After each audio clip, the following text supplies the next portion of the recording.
आपण पाहत आहात लोकधारा मराठी न्यूज, आवाज जनतेच्या हक्कासाठी।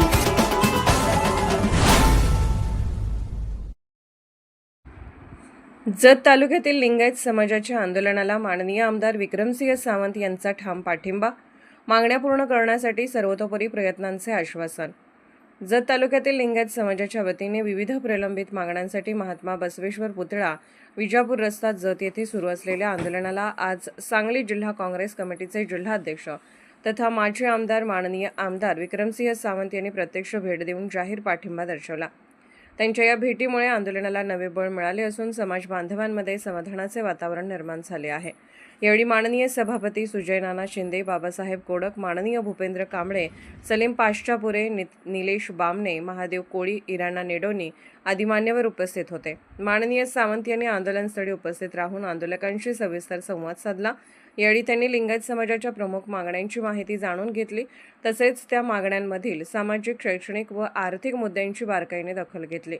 लिंगायत समाजाला स्वतंत्र धार्मिक अल्पसंख्याक दर्जा देण्याची मागणी, महात्मा बसवेश्वर आर्थिक विकास महामंडळ प्रभावीपणे कार्यान्वित करणे, मंगळवेढा येथे जगज्योती महात्मा बसवेश्वर यांचे आंतरराष्ट्रीय दर्जाचे स्मारक उभारणे, शालेय पाठ्यपुस्तकांमध्ये बसवेश्वराच्या कार्याचा समावेश करणे, तसेच गरीब विद्यार्थ्यांसाठी शासकीय वसतिगृहाची उभारणी करणे अशा विविध मागण्यांवर त्यांनी विशेष लक्ष केंद्रित केले।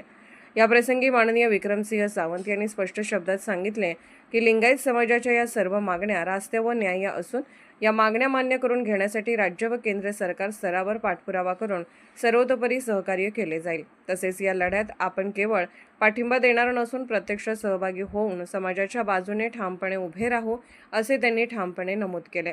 न्याय हक्कासाठी सुरू असलेल्या या आंदोलनाला व्यापक पाठिंबा मिळत असून येत्या काळात मागण्यांसाठीचा लढा अधिक तीव्र होणार असल्याचेही यावेळी स्पष्ट झाले। यावेळी लिंगायत समाजाचे विविध पदाधिकारी, कार्यकर्ते, युवक, युवती तसेच मोठ्या संख्येने समाजबांधव उपस्थित होते। ज्योती बसवेश्वर महाराजांचं स्मारक होण्यासाठी आज जत तालुक्यातले सबंध लिंगायत समाज आज या निमित्तानं या ठिकाणी उपोषणला बसलेला आहे। काँग्रेस पक्षाच्या वतीनं आम्ही त्यांना पाठिंबा देतोय। आजपर्यंत पुतळा बसवण्यापासून, अर्धपुतळा बसवण्यापासून, आज या चौकाला नामकरण करण्यापासून, आज ही जागा, आज ज्या पद्धतीनं आम्ही ही त्रिकोणी जागा हुडकून काढली आणि इथं त्या पद्धतीनं नगरसेवक आमचे महादेव कोळी असतील, निलेश बामणे असेल, खास करून या ठिकाणी भूपेंद्र कांबळे असेल, यांच्या माध्यमातून हा पुतळा बसवला आणि ही जागा आम्ही त्यावेळेस आरक्षित केली आणि त्याच्या पद्धतीचा आमचे खास करून इराणा नेडोनी त्यावेळेस त्यांचा पाठपुरावा करून आज नगरपालिकेत तशा पद्धतीचा ठरावही करून घेतला आणि ही जागा आज आरक्षित झालेली आहे। आणि येणाऱ्या काळात जे काही म्हणून आमच्याकडून सहकार्य लागेल ते आम्ही या ठिकाणी करायला तयार आहे, अशा पद्धतीची ग्वाही या निमित्तानं सबंध आमच्या समस्त तालुक्यातील लिंगायत समाजाला देतो आणि जे काही करावं लागेल ते आम्ही या ठिकाणी मदत करू। लोकधारा मराठी न्यूजला लाईक करा, शेअर करा आणि सबस्क्राईब करा।